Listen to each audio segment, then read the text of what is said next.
Yeah. Thank you. Thank you, everyone. Now we are going to start our next session. The session is Target 2020 in Cataract Surgery. So I would like to welcome all the speakers. Dr. Piyush Kapoor, Dr. Harbans Lal sir will be joining in few minutes. Dr. Neeraj, I can see is already there, and Dr. Grover sir is already there. So without wasting much time, I'm going to start with the first talk, and the talk is perfect biometry. Can we do better? Just a minute. Ruchi. Share screen. Okay. Presentation.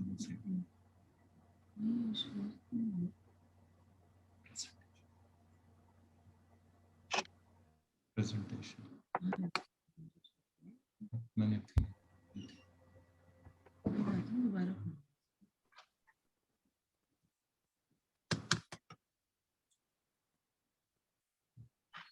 Just give me a minute. Yes, Doctor. Please minimize the screen. Yeah.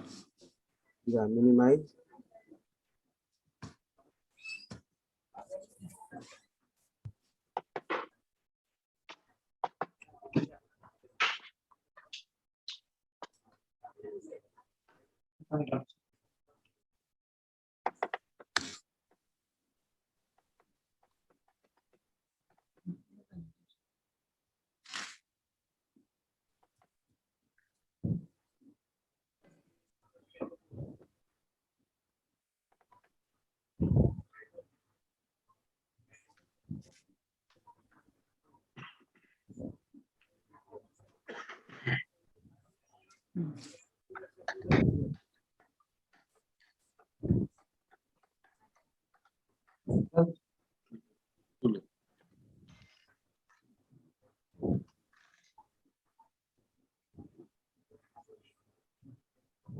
Yeah.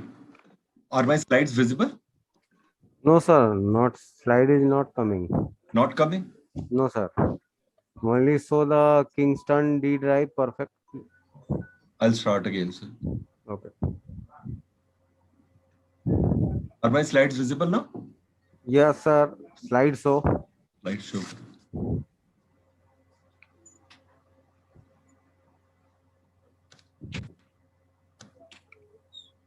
Yes, sir. Okay. So I'm going to talk on perfect biometry. Can we do better?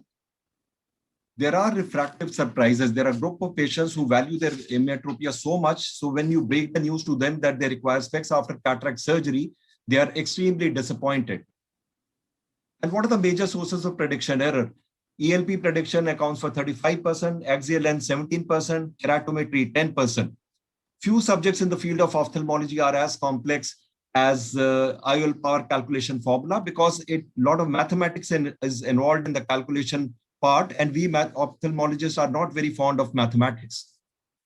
So what are the hurdles in accurate IOL power calculation? Because there are hurdles in ELP estimation, and we had some algorithms, some assumptions, and these assumptions were that shorter eyes and flatter K have shallow anterior chamber and shorter effective lens position in comparison to longer eyes and steeper K, which have longer effective lens position. But Holliday says there are 9 types of eyes. With normal axial length, you may have shorter or larger anterior segment in 2%, and with normal anterior segment size, you may have 80% may have shorter axial length and 90% may have longer axial length. So relationship between anterior segment and axial length is not proportionate in 80% of the short and 90% of the longer eyes. Assessment of corneal power is the first parameter, and it can be done by either of these machines. But we have to remember that all these machines may give different keratometry reading, not that any machine is better than the other, but for the simple fact that closer you measure to the near the center of the cornea, higher is the power you get because of the prolate shape of the cornea. Manual keratometry estimates at 3.2 millimeter, corneal topography at 3 millimeter, automated keratometry at 2.6 millimeter. Direct measurement of corneal power, the total corneal power, which also includes the posterior corneal power estimation, can be done by Scheimpflug machines like Pentacam, Galilei, and all these other machines. There is role of topography and tomography in IOL power calculation. This is particularly required for screening of patients for premium IOLs, planning incision to control the pre-existing astigmatism. If you want to control spherical abrasion, and you want to measure the total corneal power, in which posterior corneal power is also included. Axial length is the second important parameter, and we must remember that 1 millimeter error in axial length estimation will lead to 2.5 diopter error in IOL power. Immersion A-scan biometry is the one which is quite accurate, and in contrast to the applanation biometry. Immersion shell requires the use of a Prager shell. And what is the ideal A-scan we are looking for? Anterior lens echo, if it is 90%, the posterior lens echo should be 50 to 70% of the maximum height, and retinal echo should be 75%. And we have to see that after the scleral spikes, the orbital fat spikes should descend very quickly. The gain is very important. Too high or too low a gain, if it is kept, will lead to error, although we require higher gains in dense cataract. Higher the gain, the spike sensitivity is maximized, but the resolution is affected adversely, and the vice versa. There can be error in misalignment. If the probe is not properly aligned, then you may be taking length along the axis towards the optic nerve, which may give a longer length. And that we have to be careful, particularly in longer eyes of myopic eyes, where posterior staphyloma may be there. If we compare immersion A-scan with optical biometer, we'll find that although immersion A-scan is good in most of the cases, optical biometer scores better in posterior staphyloma and silicon oil-filled eyes. Optical biometer is now considered a gold standard, introduced in 1990s. IOL Master 500 came in 1999, and IOL Master 700 made its appearance in 2014. And in 2017, there was integration with Barrett suit and with total keratometry in 2018. These are the various optical biometers. Along with IOL Master 500 and 700, we have Lenstar, Galilei, and so on and so forth. What are advantages of optical biometry? Optical biometry measures to the center of the macula. So it calculates the optical axial length, unlike ultrasonic biometer, which calculates the anatomical axial length. Then optical biometry measures true axial length from the corneal epithelium to the Brooks membrane rather than to the internal limiting membrane. So there is no, the ultrasonic biometry may be shorter by about 200 microns. Accuracy is much better. It is for 2 decimal place, that is 0.012 millimeter for optical axial length compared to ultrasonic, which is 0.12 millimeter. Then it is a non-contact method, more accurate in pseudophakic, aphakic eyes and silicon-filled eyes. More accurate measurements are available in staphylomatous eyes, and the shorter wavelength of light yields more precise axial length compared to the sound wave of ultrasound. IOL Master 700 has incorporated swept source OCT technology. It is more accurate. There is fixation check by showing the foveal pit, and also the anterior corneal curvature is measured by telecentric 3-zone keratometry, and posterior corneal curvature is estimated by swept source OCT technology. It captures a high resolution image, which can be linked with Callisto. There is better cataract penetration, and software also includes integration with Haigis T, SRKT, and all these other formulas, including the 4th generation formulas of Holiday 2 and Barrett Universal 2. Lenstar 900 used the principle of optical low coherence reflectometry, and apart from all the parameters measured by IOL Master, it also measures the lens thickness. Galilei G6 Lens Professional combines optical low coherence optical biometry, and along with the all the other parameters, it also estimates 3D anterior chamber analysis, and higher order aberration and total corneal astigmatism is also estimated. Cassini system is another machine where you find that there is analysis of the specular reflection of about 680 colored LEDs for estimation of the anterior corneal curvature, and for the posterior corneal curvature we have 7 additional projected infrared LEDs, so we can have estimation of corneal elevation maps, tangential and axial curvatures, corneal refractive power, and overview of Wernicke's terms for higher order aberration. So this is what Cassini is. The colored LED shows anterior images and the white LED shows the posterior images. Pentacam system, as I told earlier, is based on the Scheimpflug imaging. There is calculation of total corneal astigmatism, geometry of both corneal surfaces, pachymetry, and EKR, which is an important parameter which can be utilized in IOL power calculation. IOL Master 700 software update 1.9 is available, which with central topography, and this central topography features give us more insights into the central corneal shape. And along with that, now we have Zeiss EQ Mobile, which allows surgeons to transfer their surgical planning data to the cloud, and which can be shifted to the OR. Barrett TrueK with total keratometry formula improves prediction for post-refractive surgery patients, and it has published that it gives better results in 12% additional patients. IOL Master, if we compare IOL Master with Cassini and Pentacam, then we find that IOL Master 700 provides higher total keratometry reading than the two devices. Several factors may account for the clinical relevant differences, because the area of analysis used for calculation of keratometric measurements is different in the two. Keratometry is calculated at 3 millimeter with the Pentacam, and in Pentacam and Cassini topography, whereas in IOL Master, this is estimated over 2.3 millimeter optical zone.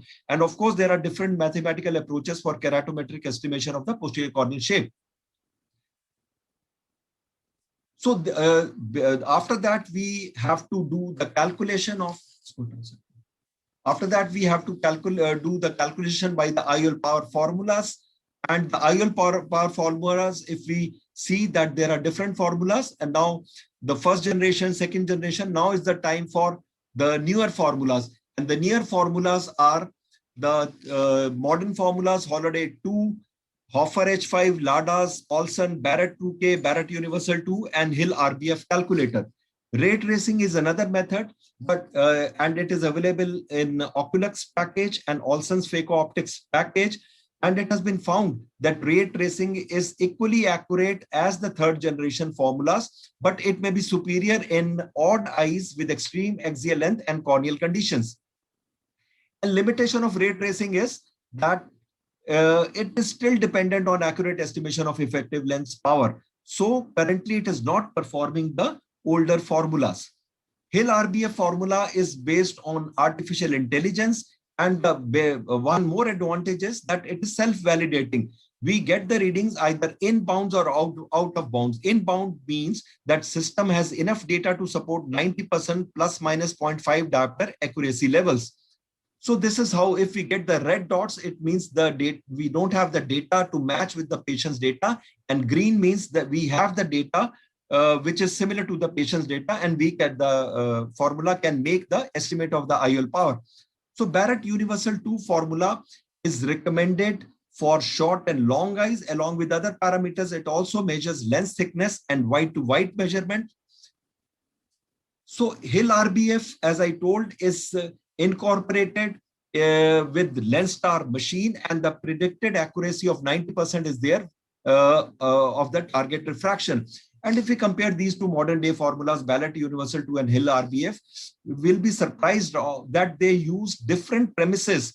Both are current, both are more sophisticated, but both these methods give us recommendations that are within plus minus 0.25 to 0.5 diopters of each other. Olsen formula is particularly useful for short eyes, and LADA super formula combines the best performing portions of third and fourth generation formula. Kane formula is again becoming very popular, and it uses, besides axial length keratometry, anterior chamber depth, lens thickness, corneal central corneal thickness, also takes into account gender of the patient to make such prediction. So what should I do? Should I use multiple formulas and compare or average the results? Doc Cox says use multiple formulas and then average the results. But Holiday Barrett says that use specific formulas for specific situations, and that is how we should go about it. So what is the best formula for very short eyes? The initial literature used to say that Hoffer Q is very good for the smaller eyes, but the newer publications suggest that median and not mean of Holiday 1, Holiday 2, Barrett and Olsen formulas, or simply we can use Barrett and Hill RBF formulas in eyes shorter than 22 millimeter, because this is one problematic situation. problem in longer eye is that we are going to get hyperopic surprise because the biometry tends to measure axial length longer than it actually is. So what should be the formula in longer eyes? Three formulas are found to be working very well. That is Wang-Koch modification of Holiday 1, Barrett Universal 2, and expanded version of Hill RBF. This is what Wang and Koch optimization does. We have to convert the axial length by multiplying it with a certain constant, and that is how we use this modified axial length in the formulas. And once this is a publication in 2020 in JCS, I'll be needing 2 minutes more. That they have found that Hill RBF and Kane formula scores over other formulas. So one formula fits all. If we want to use one formula, Barrett or Hill RBF can be used. Interoperative aberrometry is another technique which can be used because there is no accuracy limit of preoperative measurements and eliminates the variability of calculations and assumptions. Full-Mond intraocular lens is a software that uses a method of analysis called Markov chain Monte Carlo process. And this surgeon can use the appropriate IOL power because it gives us a probability instead of a single emetropic power. Universal IOL calculator was developed by Samir Sayek, and he designed the online calculator. And instead of proposing a new IOL power calculation formula, the surgeon is again provided with a choice of various formula where he can use these different formulas and take average of these readings. The cataract surgery guidelines of Royal College of Ophthalmology says that 85% are within should be within one target of target refraction and 55% within 0.5 target. And accuracy is worse for more complex eyes, particularly in the shorter eyes. So why we are stuck at 90% accuracy? The problem is not the formula. Problem is the limit is the precision of the measurements. The least count of keratometry is still 0.25 diopter, axial length is 0.1 millimeter, and the anterior chamber depth is 0.2 millimeter. So these error limits keep us at about 90% level of the target outcome. So if we want to perfect our IOL power prediction, we have to use newer devices, newer formulas, and optimize A constants. And the pearls for improving are that please know your biometry device well. Validate the biometry with a second reading. If you find the readings are not very consistent, if axial length measurement is different between the eyes, check the measurement with immersion biometry. Importance of ocular surface cannot be overemphasized. And if implanting a toric lens, also use topography. Another thing is that besides measurement error, the range ISO permitted tolerance with the different IOL power is also helps us creep some error. With less than 15 diopter, ISO permitted tolerance is 0.3 diopter, and more than 25 to 30, it is 0.5 diopter. Suppose I want to implant 21.3 diopter, but the lens available is 21.5 diopter, and the error permitted is 0.4. So what I'll be having is 0.59 diopter of error because of this ISO permitted tolerance. So what is the future? Future is version 3.0 of Hill RBF IOL power calculation formula, and it has also been found that Hoffer QS formula is gives result at par with Barrett Universal 2. So we are all creatures of habit. 80% accuracy level within 0.5 diopter is acceptable, but 90% 0.5D diopter accuracy is achievable. So we should strive for what is achievable and not get satisfied with what is acceptable. Experience is giving name to learning from our mistakes, and smartness is learning not only from your own but also from others' mistakes. Let us not only become experienced but also smart. We are now at the verge of level of accuracy for refractive outcomes never before seen in ophthalmology. But to fully enjoy this, please use validated measurements, optimize your lens constants, and adapt to newer technologies. Thank you everyone for your kind and patient hearing, and these are the gentlemen and ladies which have brought us to this extremely high level of accuracy of IOL power calculation. Thank you, everyone. Thank you, Dr. Bhalla. That was a wonderful talk. You covered all aspects of biometry so well. You have made us realize that imperfections are no longer acceptable.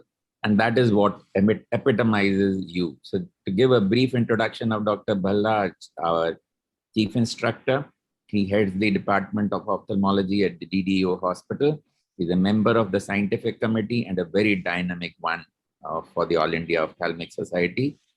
He has not only a clinical and surgical excellence, his penchant for perfection is what drives him.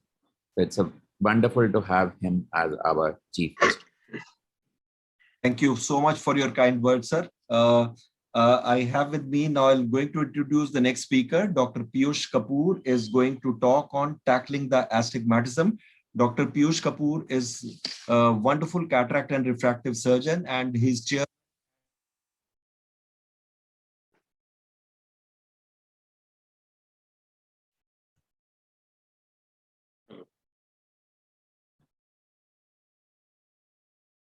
Hello.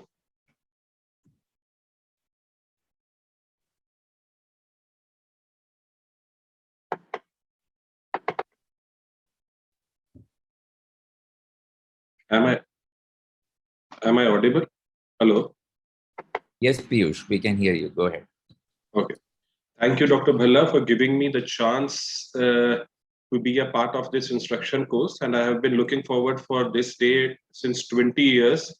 20 years back, my mentors, Dr. Grover, Dr. Harbans Lal, I used to learn from them. And today again, I have them watching me talk about Target 2020, my dream destination for any of my cataract surgeries.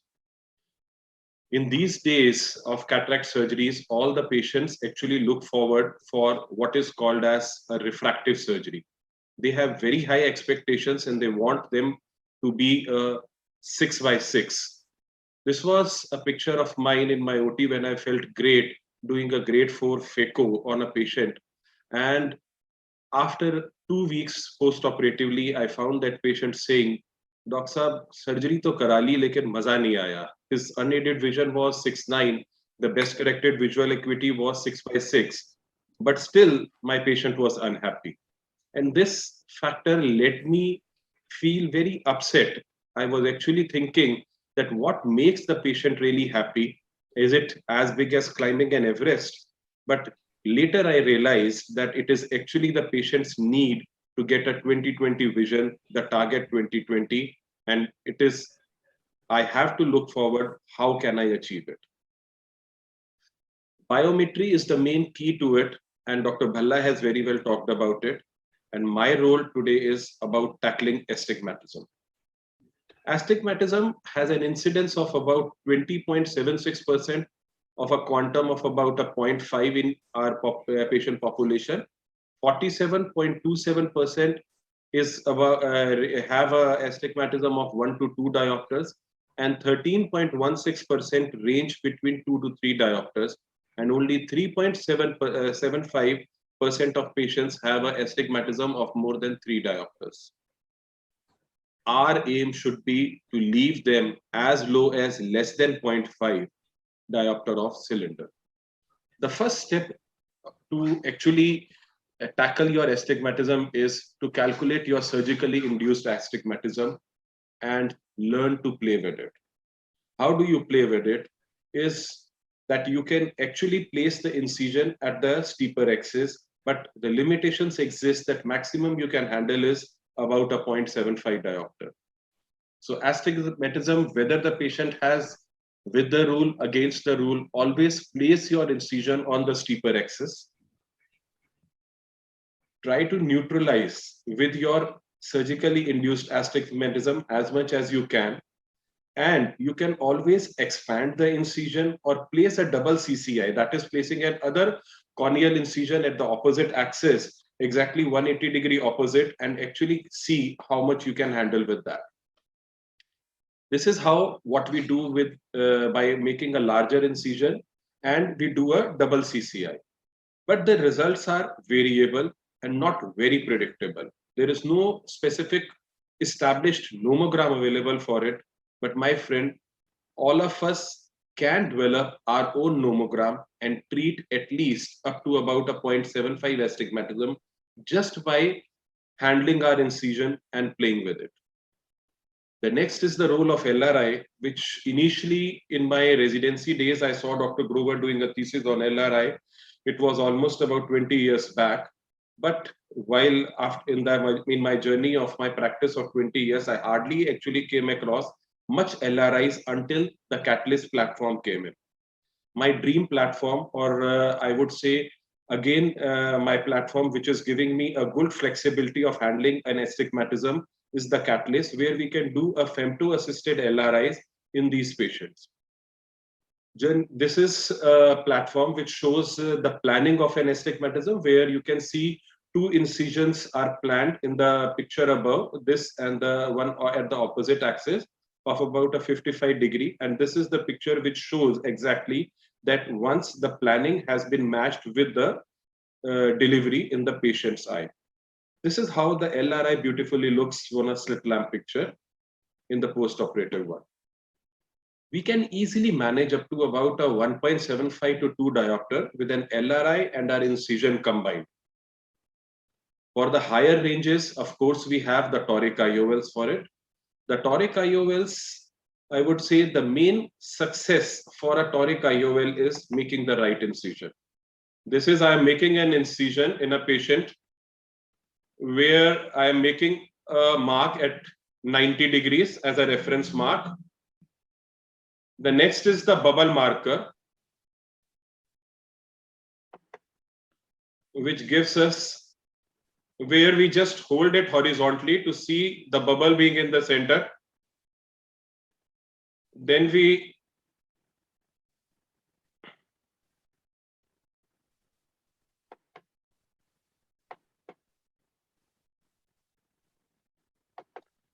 place the bubble exactly horizontal, and our incision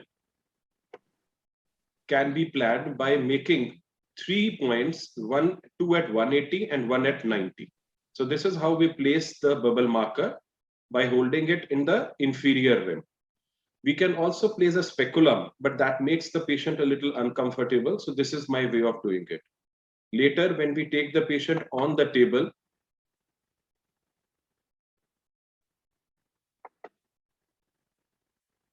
we just place the marker on the eye and mark the incision where we need to place the lens.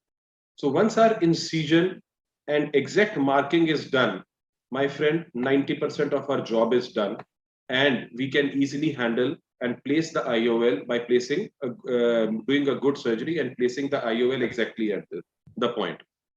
But it is not always true. This is, I am sharing you an experience with a patient who was referred to our clinic for astigmatism correction not being accomplished after implanting an toric IOL. The patient had a refraction of plus 1.75 with a minus 4, and the keratometry only had a 2.25. When I dilated the patient, I found that, to my utter surprise, the IOL had almost rotated 90 degrees. Mind it, 90 degrees.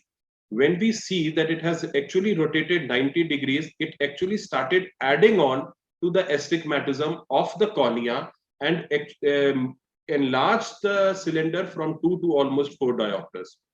The surgeon who had referred the patient was a bit skeptical, as the patient was getting cranky over the issue. And I explained the patient that we have the option of bioptics, but if I'll be able to handle or rotate the IOL, which was, surgery was about 3 months old, and because of the lockdown, the patient actually couldn't attend any of the clinics in between. So this is how we handled the case. We just went in, tried to separate the bag from the IOL by pushing the anterior rhexis margin apart, went in, tried to inflate the bag maximum with the viscoelastic, and with a round spatula, I just tried to separate the capsule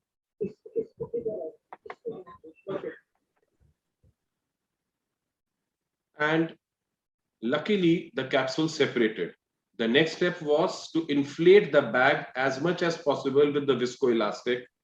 Though there was some fibrosis which was present, which was making me a bit skeptical at the inferotemporal point out over here, which I thought that if the fibrosis and the lens is adhered, it would be difficult for me to rotate. But luck was with me, and I could actually place the lens back into position at the desired axis, and the patient turned back with an astigmatism target value of less than 0.5 post-operatively. So this is about the success of a surgery, that you need to be very precise and your IOL has to be positioned in the right direction. We have various ranges of IOLs available. Initially, the range available was up to about a 4 diopters, but now we have up to about a 6 or a 5.5 diopter with the ZCT Technis platform giving 800 mark. So whenever we are doing a toric IOL, we must always keep the few things in our mind is always have posterior cornea into consideration. This is the newest concept which actually says that whenever in the initial days we were looking at the anterior topography and we only used to see that the patient had a astigmatism according to the anterior topography, there we were wrong and our estimation was always not right. With WTR astigmatism, that is the with the rule astigmatism, we tend to overestimate the astigmatism, and against the rule astigmatism, it was an under one. So considering the posterior cornea into consideration, Dr. Koch gave us the Bayer pneumogram and also came up the Barrett toric calculator, which consider the posterior cornea into consideration and give us a better precision to give a better calculation for a toric IOL. Bioptics, as I mentioned previously, stands a good option. It is a very good accessible tool if you have it in the clinic, but if you are not having an access to it, it becomes troublesome due to the additional cost involved. And the patient actually may not want 2 procedures to be done on his eye. So if we can accomplish the thing with a single procedures, the option stands the best. Now, considering the magnitude of astigmatism, I would give my treatment approach for a patient to handle the astigmatism. If you have an astigmatism less than 1, I think placing your incision at the right axis would take care of it. When the astigmatism ranges between 1 to 1.25, a paired CCI or a larger incision can very well handle it. But with the present scenario, I would actually opt for an LRI, femto if it is possible. And of course, when the astigmatism swells up to about a 1 to 2, I generally counsel the patient for a femto-assisted cataract surgery where we can handle the astigmatism very beautifully up to about 2 diopters. But if the patient does not agree, then anything between 1 to 6 can very well be handled with a toric IOL. Of course, if we are dealing with an astigmatism more than 2 or anything more than 6, we have to combine the various options available with us. That is the toric IOL combined with an LRI or a bioptics per se. So don't wait to give your patient with a astigmatism a legacy of excellent outcome. Start it now, I would say. And if you are not handling or giving attention to your astigmatism treatment, I must say that this is the way to go with it. Thank you.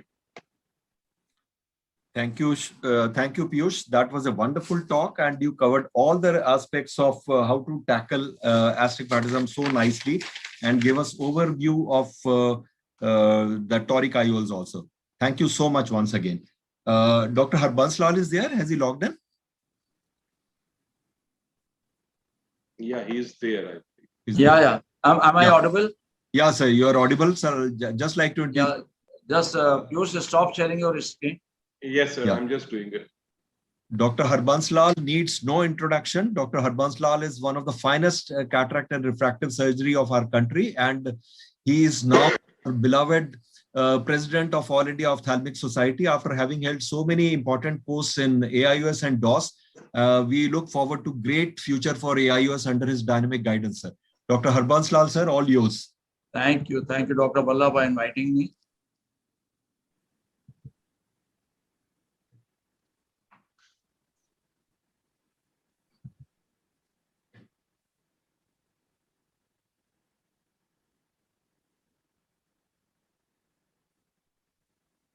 So I'll be keeping my talk very brief.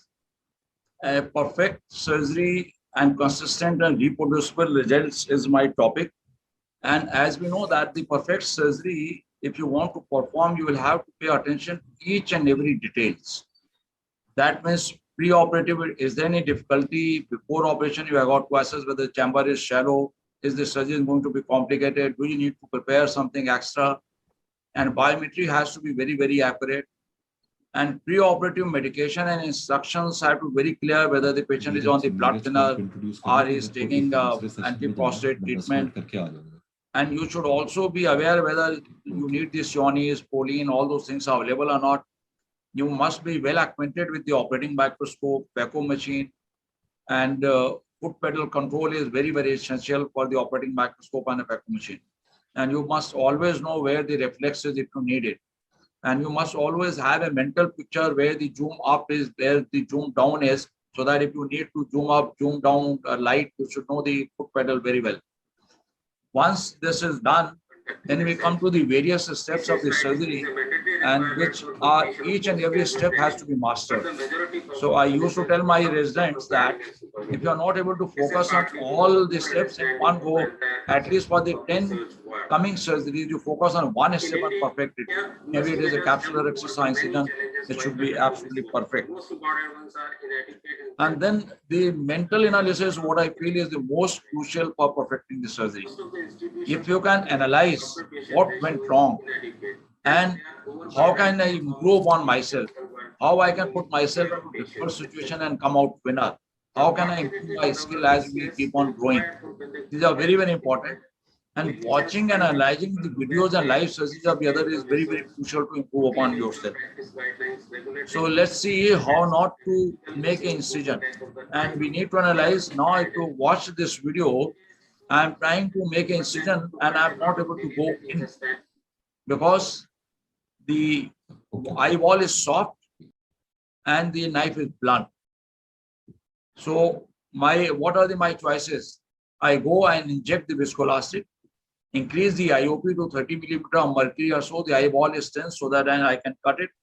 Now the eyeball is far more tight and I feel I can make the incision, but I didn't change the knife. So that was a mistake. So I'm going with this, and you can see that still a lot of force is required and I'm not able to get in, and I go with the gel.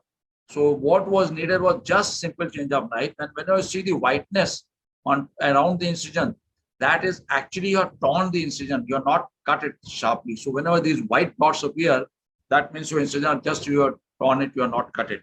So very, very important to analyze what went wrong. Now this is another case. So many of us don't feel comfortable putting the 3-piece Sensor IUL, and the PC rent is very, very high and many people. So, but I always used to feel very comfortable. I mean, I never thought I can have a PC rent with the Sensor. I put so many of them, but this was the one video. If you watch, and I really analyzed this video many times over, why it happened, what went wrong, and you will see that after seeing the video many times over, I came to know. Normally, we turn the hand towards the left for injecting the lens. In this case, the hand was turned left slightly prematurely, and the loop became vertical. While the left hand should have been turned little late, I mean, a second or so, and once it becomes vertical, it tears the capsule. So the bevel is right, and when you are injecting, we turn the bevel to the left and then come back to the right. This is how the Sensor is injected. So this is after analyzing the video in a slow motion, stopping and seeing, and then seeing the another video, I could analyze what went wrong. So you have got to analyze your own video to find out what went wrong. Of course, this is not in a serious problem because the lens, of course, we placed into the sulcus, and then we did the optic capture, and surgery was over because there is no vitreous. But of course, if it keeps on happening, you will be too scared of putting these lenses, and many of them don't put these lenses. So when we come to the improving your surgical skill now, so we know that the rhexis can be done by the forceps, by the needle. So if you are good at needle, it can be done clockwise, anti-clockwise. It can be done from the main port. It can be done from the side port. So we have to improve upon ourselves. That means you are comfortable from the main port, and anytime you want to do from the side port, you won't be able to do it. So you have got to practice from this side. If you are doing with the needle, you are very comfortable to perfect rhexis.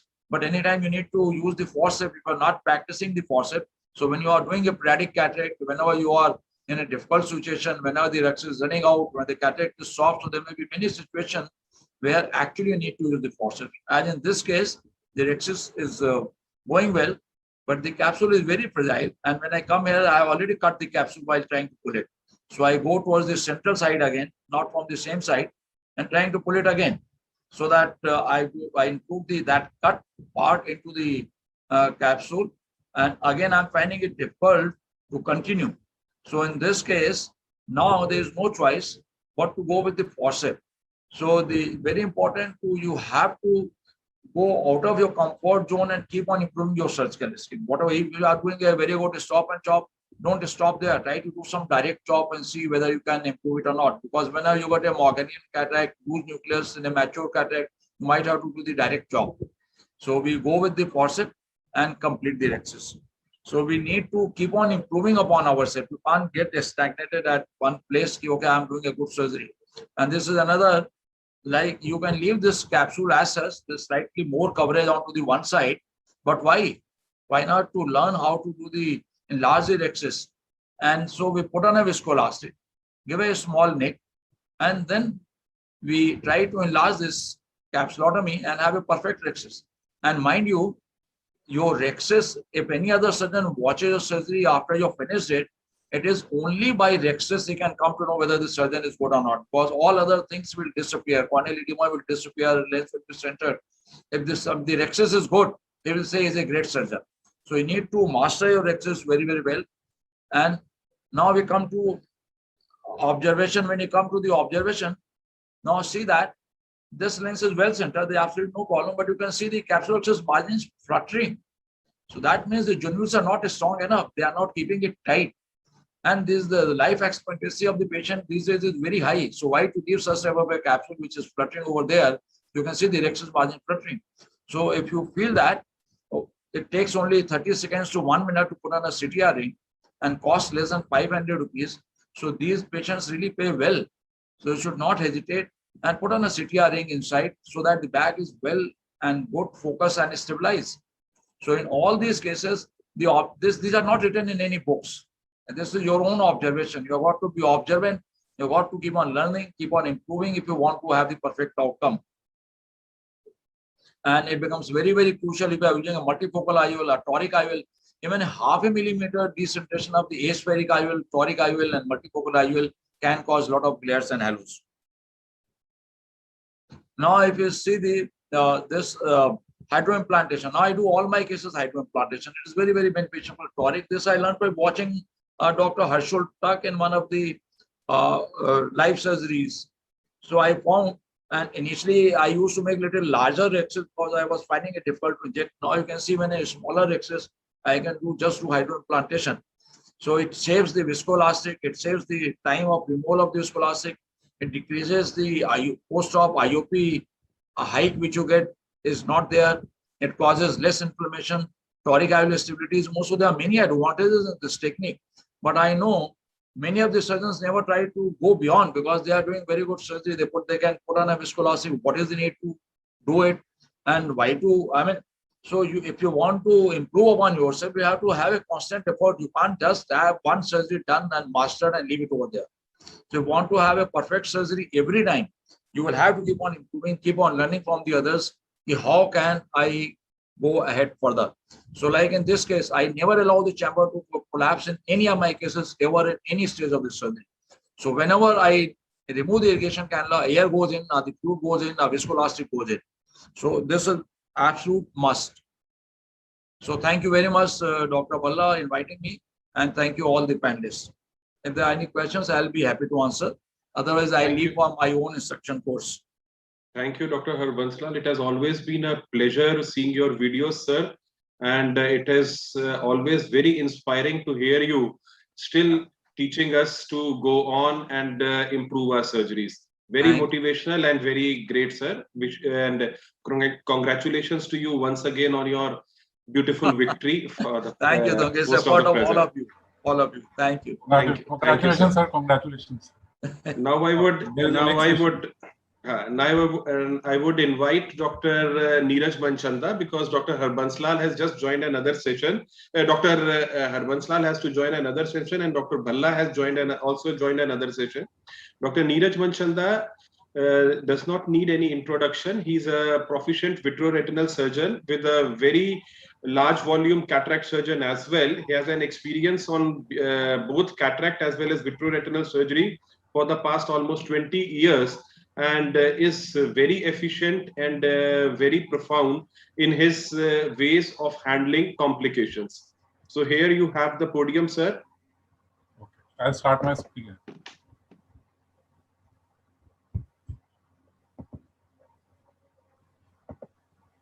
Dr. Neeraj. My screen. I'm starting my screen sharing. Yeah. So can you see the screen? Not yet, Neeraj, not yet. I've started the screen share. Repeat that. I'm doing that. I'm doing that.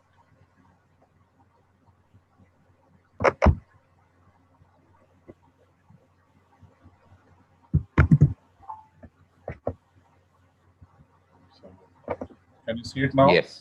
Yeah, that's, Yeah. Thank you. Thank you very much for guiding always. My mentors are here. So I am feeling really confident in front of them. They have all Dr. Grover, Dr. Harbans, both have been very good guides to me, myself, and Dr. Piyush. And I'm thankful for always helping me and going and achieving greater heights, as they have achieved the greatest heights. And we hope that we can follow their footsteps till the end. So I'm starting my presentation. My presentation is beyond cataract. If something happens, if we are not able to do anything, if there is a problem, if that, like Dr. Harbans Lal was telling us very beautifully what to do in certain difficult situations, I'm going beyond those situations. If really something happens, if there is a PC rent, then what to do? So my next slide is, what are the risk factors for the PCR? PC rent can happen, although it is a rare complication nowadays, especially with expert surgeons, it is the rarest of the complications, but still we have to be very careful and be very confident in our mind what type of cases are we dealing. There should be like for every case we are doing, we should understand what problems we may face from the case. We have to see that whether there is a poor visualization. If the case, like these days we have 2 or 3 microscopes when we operate, if there is a poor visualization, I would never like to operate in a microscope which is of a lower grade. I will always go for the best microscope. If there is a posterior polar cataract, if there is a trauma in the eye, I would always, although I'm doing mainly topical anesthesia, I would always like to do a block in the patient. A local anesthesia will work wonders and will help you prevent so many complications. Same with a small pupil. Be prepared if there is a small pupil. Be prepared with your hooks or your rings. That these things really do come in handy. I learned this about 10 years back. I was operating a case in my clinic, and and this is a real story. That was a very small pupil, one-eyed patient, and I went ahead. He was a diabetic. I had already done a PDR. This is sharing an experience. And unfortunately, when I started the surgery, the small pupil became smaller. I was in a fix, one-eyed patient, and zonules were weak. What I did, and Dr. Grover would be surprised to listen, Dr. Harbans Lal clinic is near to my clinic. I thought of nothing else. I thought, sir, I phoned him directly, sir, do you have a hooks with you in the clinic? He said, yes, Neeraj, you can come. I immediately sent my boy there. I waited for, the patient was very patient, luckily. He was on the table. I sent my boy for the hooks, and he brought the hooks, and I was able to finish that surgery successfully. So these are some of the things that we should be prepared. If the case is difficult, we should be prepared for the ideal things. Then what happens if there is a small capsular excess? These are the predisposing factors. Extended capsular excess, uncontrolled hydrodissection. These are the factors which predispose. So we have to be very careful with our surgical steps. Surge in the faulty machine, running after small pieces. These are things that improper IOL insertion, these can always lead to problematic factors. What is sign of impending catastrophe? Like preoperatively, we can identify that these are the cases that can have problems. Even during surgery, we can have certain indications, sudden deepening of anterior chamber. You have to wait, patiently stop the surgery, inability to rotate the nucleus. Again, be patient, try to analyze what is wrong, and then go ahead. Dipping of one pull-up. These are all impending signs that something wrong has happened. Alteration in the reflex in the periphery. So these are some signs you must be very, very careful about. Then coming to the next, what an anterior segment surgeon can do. If the PCT can take place, it can take place at any stage, like I told, it can happen with any surgeon, but we don't have to panic. Please don't panic if something happens. Be very, very careful. Be very, very gentle and polite. Don't panic. That is the first thing to do. We had done a study in the Gangaram Hospital where we were not recording the patient, but we had put a pulse oximeter on the surgeon to record his parameters. And we found that most of the surgeons, in case of catastrophe, always their pulse and BP used to raise. So this was a small study that we did, although it was not published, but it is a very interesting study. That something wrong happens, the surgeon gets really panicky and his heartbeat suddenly raises. So we should try to do some meditation and yoga daily in our life. That will help. So this is just out of the blue, but again, PCT does not always mean vitreous loss.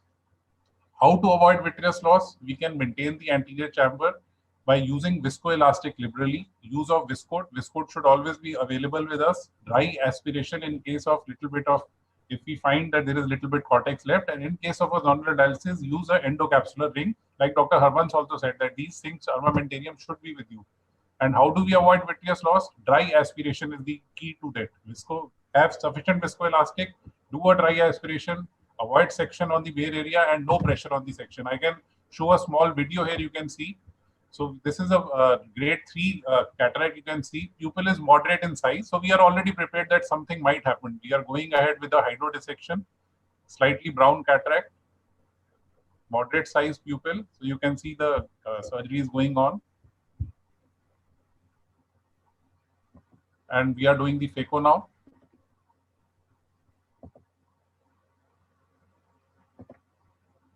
So the last pieces are coming out. You can see the epinucleus is left. And there was one mistake which I will tell what happened. We are doing the epinucleus removal, but not on the epinucleus mode, and see what happens. Voila, there is a PC rent. And now what to do? Don't worry, vitreous has not come out. Inject good amount of viscoelastic and you can do a dry aspiration. So this was one message. So you can see, you could see this beautifully in the video.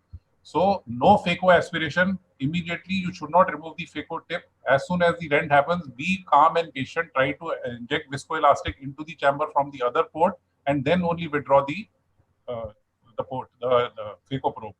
Dry vitrectomy and visco-assisted vitrectomy is the key to all. The common mistake we make is withdraw the phaco probe immediately, which should never be done. Never let the chamber collapse. As soon as we see a rent, we get so scared that we just withdraw the phaco probe outside, which should not be done. The pressure in the chamber should be maintained either with the fluid or with the other hand, we can start injecting viscoelastic and then come out slowly. We should condemn the anterior vitrectomy with a wick. These days, all machines, phaco machines have a vitrectomy with them. So we must be always prepared with the automated cutter also. This is another thing that we fail to do. Many of the clinics, so many surgeries, hundreds of surgeries have gone off well. Suddenly we have a rent one day and we want a vitrectomy cutter. And we say, oh no, there is no cutter available. Nobody has even, it is like an emergency tray. It is like an emergency equipment for us. Automated vitrectomy cutter also must be available in the armamentarium. Manual vitrectomy should be condemned. If we tug on the vitreous, it can lead to a peripheral tear or cystoid macular edema. So please don't try to pull the vitreous. Always cut and then aspirate. Where is the problem? Automated anterior vitrectomy, people are scared to do automated. It is in our head. It is a very simple procedure. Why cannot I do it? It is so easy to do an automated anterior vitrectomy. The basic principle of vitrectomy is cut before aspirating. First cut and then aspirate. No pulling, no hydration. Balance the fluid egress. Direction of the cutter should be anterior. These are some take-home points. And section and the anterior chamber should be vitreous-free at the end. And automated vitrectomy with new cutter. Again, a new cutter is available. That is the best. Please try not to reuse the cutters. So the cutting rate, direction of port should all be, you should know about all this. I will not go into the details. Cutting should be targeted. And if any piece is falling down, please don't fish for the sinking pieces. Bimanual irrigation and cutting is preferred. Although if you are an expert with the coaxial cutter also you can do with it, but we should prefer a bimanual. Free the corneal and scleral wound and then free the pupil. I'll show another small video how to do the anterior vitrectomy in case there is an end. There is a small PCR here and there was a small vitreous tug. So already the cortical clearing has been done. See the direction of the vitrectomy cutter. We are doing a bimanual vitrectomy and you can see a small tug of the, here of the vitreous, which we will ultimately cut with the cutter, and we are not trying to pull it out. Just cut and remain inside. Don't try to bring it out. That should be the message. So you can see we are doing a cutting. And at the end, there was some cortex left. And at the end, we are able to implant an IOL over the rexes also. So these are some old videos because these complications are not very common. And luckily, we could capture some of them. And thanks to the Sir Gangaram Hospital and the beautiful equipment they give us. And coming to the next slide, what are problems of anterior vitrectomy? I already mentioned cystoid macular edema, vitreous incarceration in wound if it is not done properly, vitreous adhesion leading to secondary retinal detachment, and secondary membrane can form. So we must be very proficient in the vitrectomy. We have been organizing courses in the hospital also for last 15 years where we teach a little bit about tips and tricks of anterior vitrectomy also. So your present imperfect handling of vitreous may make your future tense. So be very proficient in what you do. Keep on practicing like Dr. Harbans was saying. And some ticklish problems I'll explain. Sometimes there will be nuclear pieces going into the vitreous. We should not run after the mirage. It is like you will be more tired and thirsty. Nuclear pieces and vitreous in the vitreous, how can I sit over it? Who is asking you to do that? We should act rationally. Basically, we should not run after them. If you are a qualified vitreous surgeon, like I am doing both cataract and I am a retina surgeon also, I can really go ahead. I will not go after the pieces, but I will close the wound, clear up the anterior vitreous, then go behind and then tackle the posterior vitreous. If these two conditions are not there, you don't have a vitreoretinal surgeon, again, don't panic. There is no statistical difference in the ultimate results if anterior vitrectomy is done carefully and you leave the pieces which are going down to a vitreoretinal surgeon. He can clear it later on, within 1 week, 10 days also, but you keep on monitoring the patient. You must do an anterior vitrectomy with cortical clearing. The vitreous should not be coming in the wound. And putting a PCIOL is your choice. If you feel comfortable, yes. If you don't, then the vitreoretinal surgeon can do it for you. But what you should not do is the most important. Try not to remove the nucleus and try not to put wire vectors into the vitreous, which we have a tendency to remove the dropping pieces. That is the most terrible thing that can be done. And at the end, it will lead to some problem like a detachment or macular edema, and then you are in for trouble. So do not use, this is the method, do not use phacoprobe. It should be condemned in the strongest possible words. Don't fish for it. Close the wound, dry aspiration, preserve the anterior rexus, do anterior vitrectomy, put in the IOL only if confident about removal of vitreous. And this is one video where I will show you. This is just half a minute more to go. This is half a minute. I am showing you this video again, a very old video. There is a rent, pieces are going down. You can see we are doing some vitrectomy. This is an anterior vitrectomy trying to remove a dry cortical removal. Viscoat has been put in and we are doing a dry aspiration. But you can see there is a nucleus piece here, big, huge chunk of nucleus. The whole nucleus is there. And now it is going down. See, it is disappearing now. It has gone down. So you wait here and you end the surgery and you can refer it to your posterior segment surgeon. If you are confident, you put an IOL. Otherwise, it can be done later. So same sitting. The problem is availability, non-availability of retinal surgeon. Deferred, you refer to the vitreoretinal colleague and you tell the truth to the patient as well as your vitreoretinal colleague. Telling the truth to the patient always works wonders. Otherwise, you can fall into medical legal problems also. So the message again is do not fish for the nucleus, thorough anterior vitrectomy, remove cortex with dry aspiration, IOL insertion only if confident of good anterior vitrectomy, and always refer to the vitreoretinal surgeon. We can do it any time after a couple of days. It will not matter much. Thank you very much. I hope I made my point clear. Thank you very much, everybody. That was wonderfully covered, Dr. Neeraj. You covered all the aspects of anterior vitrectomy, and it was very nicely covered with the video demonstration. I think. Thank you so much. Thank you, sir. Thank you for letting me into this instruction course. I'm very honored by that. Thank you. Now I have the honor of inviting my teacher, Dr. Ashok Grover, to talk on off-target what now. Dr. Ashok Grover does not need any introduction. He is past president of All India Ophthalmic Society and been president of Oculoplastic Association of India. And his rare combination of doing both anterior segmental oculoplasty so very wonderfully. And we are all fortunate to have been his students. Dr. Grover, sir, all yours, sir. One thing I would like to add for Dr. Grover is that he has always been on target. And whenever we are off target, he is the one who has brought us to target. Very nice, isn't it? Sir, honestly acknowledging, though Dr. Neeraj was saying that it is great to have you around and all, but I truly, sir, feel very nervous whenever I have a talk, either it is Dr. Harbansla or you. I still, after 20 years of my career, when I see you both, that kind of a feel, you know, that makes me so nervous and down, I am hardly able to speak. Thank you, Dr. Bhalla, for this opportunity to be in this course. And it is a great privilege because it is all with former colleagues or present colleagues. So And it's students, your wonderful. students, sir. Uh, it has been a privilege to be a colleague to everyone. And it has been such a joy to have worked with Piyush, to work with you, to work with Neeraj, and to work with Harbans. And it was especially nice to hear Neeraj speak about vitrectomy for PC rupture, because he's both an anterior segment and a posterior segment surgeon. And such wonderful talks which have covered all aspects of getting to the target of 2020. So there should be no question of being off target, but well, yes, there will be times when we will be off target. So what assessment do we need to do? First of all, it is critical to see how happy or unhappy the patient is. And it is this frown which puts you in danger and looking out for all the solutions. So when you are off target, you need to assess what the refractive status is with regard to spherical and astigmatic component. The spherical error may have been either because the biometry was not perfect, all the ingredients were told to you by Dr. Bhalla, or you may have been unfortunate enough to put a wrong lens. As far as the astigmatism is concerned, you need to look at whether it is predominantly corneal or lenticular. And you need to analyze the corneal astigmatism well.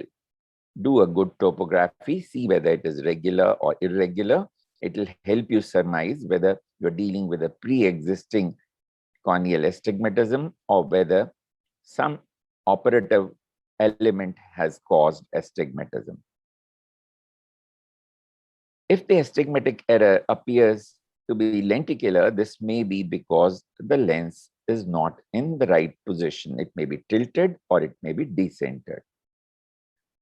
If you've used a toric IOL, this may be because of rotation of IOL, as Piyush so beautifully explained, or it may be an incorrect choice of the appropriate power of the toric lens. So for the toric lens, when you have residual astigmatism, what are the top 4 errors which have been noted? Piyush covered them beautifully. We'll just reiterate some of the points.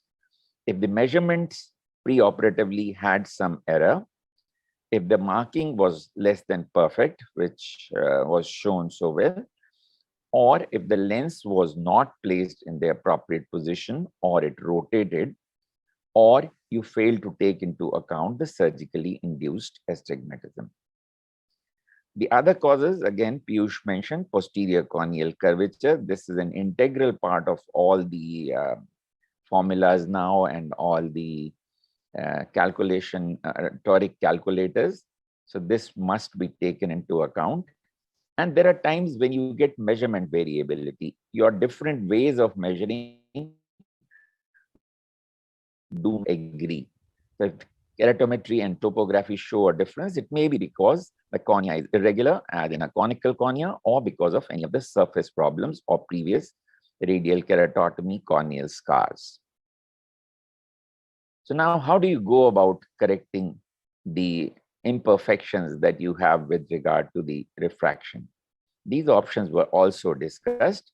One of the commonly used options is IOL exchange. Piggyback lens is another option. Excimer laser correction or bioptics is another option. And those where toric IOL may be at fault, you may be able to correct it there. And you may need to do an LRI or an arcuate keratotomies. Piyush has spoken about the keratotomies done with the femtolaser.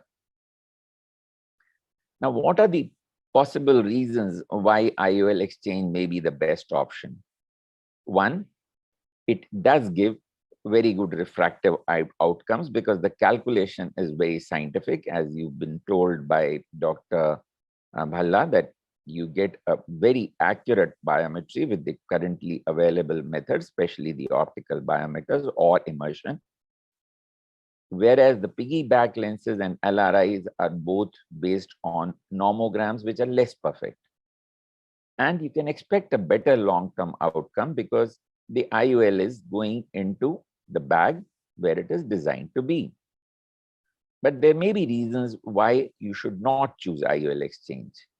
You can expect technical difficulties if the IOL was placed long ago, and there may be complications, including PC rupture and zonules, especially if the procedure was done some time back.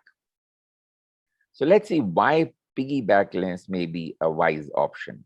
If the IOL was implanted more than 2 years ago, greater fibrosis and complications more likely, all understandable. Absence of an intact posterior capsule. Now, this may be one of the reasons why the it will be very difficult to explant and put in another lens. Then those with a hyperopia of 5 diopters, the option of excimer laser correction has been discussed, but if you have more than 5 diopters of hyperopia, that is not likely to work well. And piggyback lens is a less invasive procedure than an IOL explant. But all is not hunky-dory. There are difficulties. So let's see why or when we should not do a piggyback lens. If we know that the anterior segment is designed for one lens and it tolerates a single lens better than doing an unphysiological thing of a piggyback lens. If you assess that the zonules may be weak, if there has been pigment dispersion in that eye, or you have examined and you find that endothelium is less than ideal, then your choice of piggyback lens may not be the right one. Now, the piggyback lenses also have certain complications, not the least of them, interlenticular opacification, especially if you put 2 toric lenses. Iris chafing, pigment dispersion, UGH syndrome can all occur. Optic capture, especially if 10-degree angulation is not used, may be a problem. And it has been seen that sometimes the haptic does migrate through the zonules posteriorly. And sometimes a poor alignment of the optics may lead to higher astigmatism or aberrations. Now, how do you when you decide to do a piggyback lens, how do you calculate? It is relatively simple. You have to know what your postoperative refractive error is, and you have to know the A constant of the piggyback lens that you are using. Hyperopic error into 1.5 gives you the power of the piggyback lens, and myopic error into 1.1 or 1.2 gives you the power of the myopic lens. Of course, there are these formulas that are available from Holiday and Borenhill, which can also be used, and there are some calculators also available on the net. So surgical procedure as such is simple because you just use an injector, go through a 3mm incision, distend the sulcus space, and put the lens in. So the technique does not really need much skill. And there are a number of lenses available. There has been an effort to have silicone lenses so that there would be no interlenticular problems of adhesion and opacification. And there are Rayner lenses now, these are now not so easily available. Most places they are not available. And Rayner lenses, Sulcoflex, have been designed with multifocals also, with torics also, and with a much wider range as well. This aspect has been covered by Piyush, so I'll just summarize it. Rotation of the IOL can be carried out by if the power of astigmatism is greater than 0.75, and the site of the astigmatismfix.com will give you the calculations on rotation. It should be done preferably within first month, but after settling down of the lens position, and not later than 3 to 6 months preferably. So on the astigmatismfix.com, you need to put in your current manifest refraction, astigmatism magnitude, and the IOL axis, which will give you how much to rotate from the current position, which is a better option than the intended axis, which you otherwise calculate, because Cyclotorsion would therefore not matter. The limbal relaxing incision is the other option, and lricalculator.com is again a good option. You can use the Donenfeld nomogram, put in your parameters, and get out the exact feedback of where the LRIs should be or where the CRIs or arcuate keratotomies for femto should be. The disadvantage with femto is that you'll need to put in a new PI and it will be a very costly affair. So LRIs may be the more practical option. And bioptics or excimer laser refractive correction is always an option. LASIK or surface ablation may be used. But if there are surface problems, then surface ablation is the best option. Last aspect is we need to avoid an unhappy patient. And why do we have an unhappy patient? Many a times it is an unrealistic expectation that may be a factor. So appropriate communication at all stages, under promise, over deliver is the key to a happy patient. Adequate communication, verbal and non-verbal, appropriate body language, appropriate relationship development with the patient is the best way of avoiding an unhappy patient. So you must also look at the body language of the patient and understand him. So it is important to hear what is not being said, both for you as well as for the patient. So these are important clues to having a happy patient and getting him back on target. Thank you. Thank you, Dr. Bella, again. Thank you, sir. Thank you. You have, that was a very lucid presentation, and you covered how to tackle the patient if there's off axis, off target, in fact. So I think we still have a lot of time and we can have a discussion on. Piyush, are you there? Yes. Yeah. So Yes, sir, I'm there. Yeah. So Piyush, what is the earliest time do you think, what is the ideal time if you find that the access is not optimal post-operatively? The next day you find that the patient is not at the intended access. What do you propose to do? Do you propose to straight away take the patient to the OR and do it, or you want to wait for some time? So will the type of IOL matter?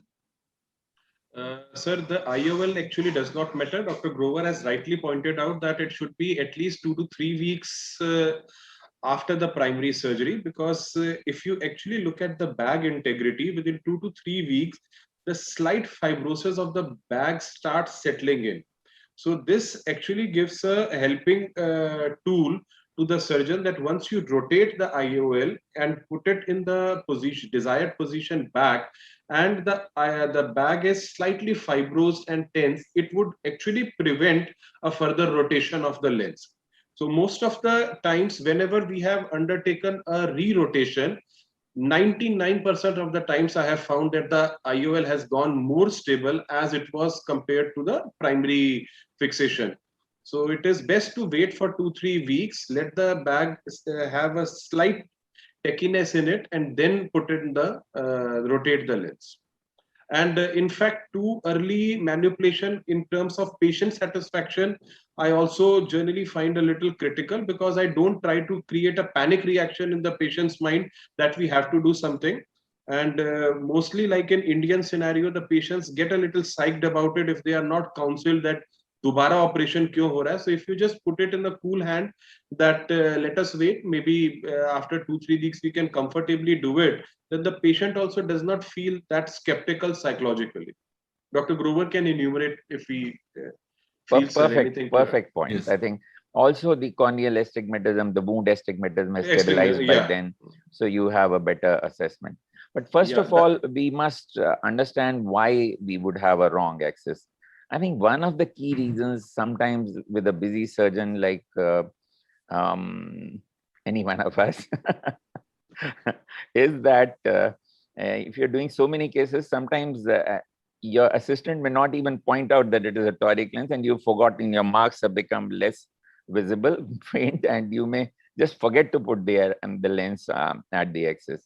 That is also a possibility. But of course, we know that those with larger eyes like myopes are more predisposed. Those where we maybe leave behind some viscoelastic, but particularly methyl cellulose, are more liable to rotation. Those where the cylinder is vertical, they are more liable to rotation. So these are some of the factors which matter. Pushing back the lens at the end of the procedure, removing viscoelastic well, and ideally, the movement should be less within the first 3-4 hours. What has been seen is then most of the lens rotate within the first 3 to 6 hours. So maybe these patients, especially those who are predisposed like myopes, can be told to be less mobile during the first 6 hours. Mostly, sir, what I have seen is that in my cases, I have come across is myopia is the main factor. With the larger bag and the commonly placed size of the lens, that has been the major issue for the rotation. True. And some lenses which open more slowly, they are sometimes not settled by the time your surgery. They have not opened out fully. Surgery is complete. And true. then the axis keeps changing a little bit. So those lenses, you have to be more patient, make sure that they have opened out fully, and then finalize your axis. Right. Right, sir. I think that those are very important points which you have specified. It's I think we should not rush in and try to do rectify the things at the first go. Have patience, wait for some time.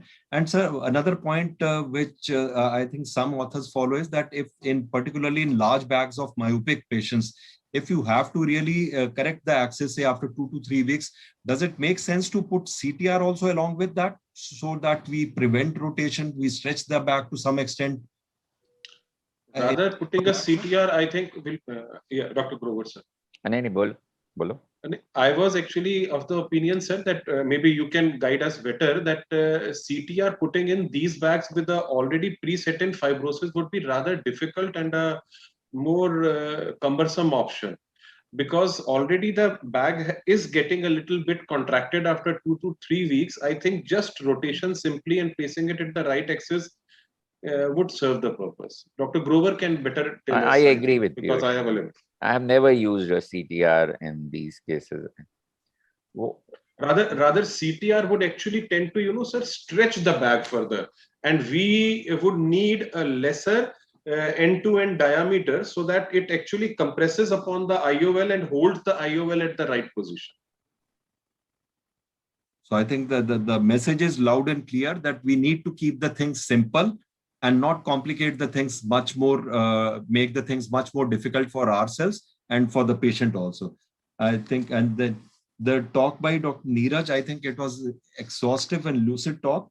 But Neeraj, what are your views on this thing vitrectomy and infusion port bimanual vitrectomy compared to the coaxial vitrectomy?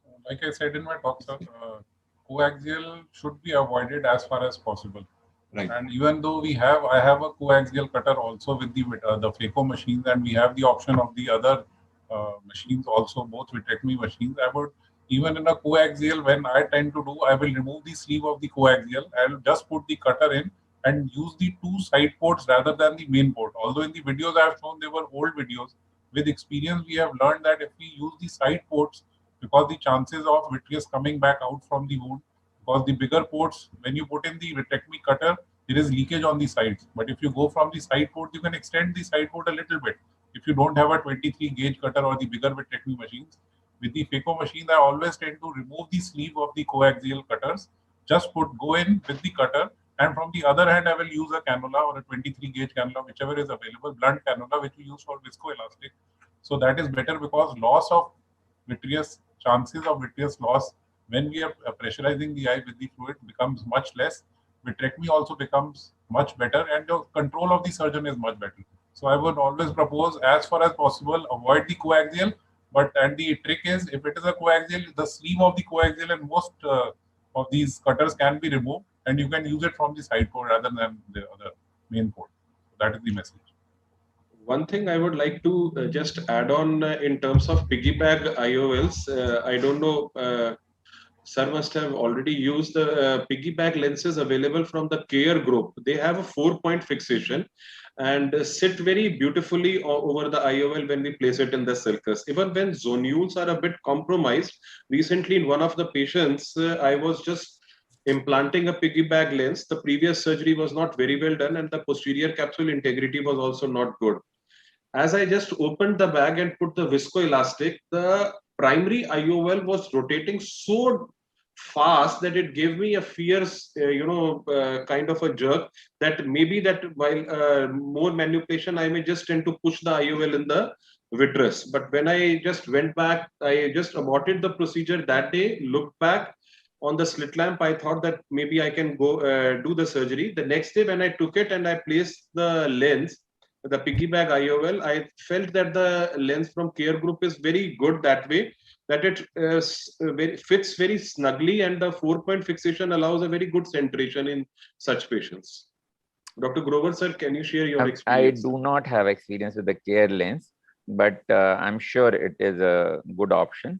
I think the principle in these lenses is that they have to have a large overall diameter, so that it fits in the sulcus 13.5 or something, and they should have some angulation, so that 10-degree angulation, so that the problems of pupil capture, the dispersion of pigment, etc., can be avoided.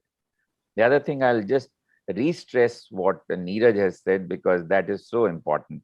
I think the principle has become very clear that it should be two snugly fitting wounds through which you should be doing a separated vitrectomy, because he stressed that the balancing of the inflow and outflow is so important for a vitrectomy.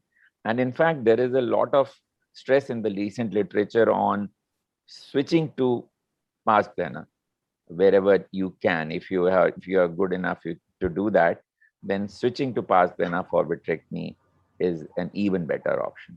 That's the ideal. If it is possible, that is the best. But if person is not trained, just to clean up and leave the rest for the posterior. And then ensure that in the end you have taken care of all strands by using the pilocarpine and triamcinolone is very critical.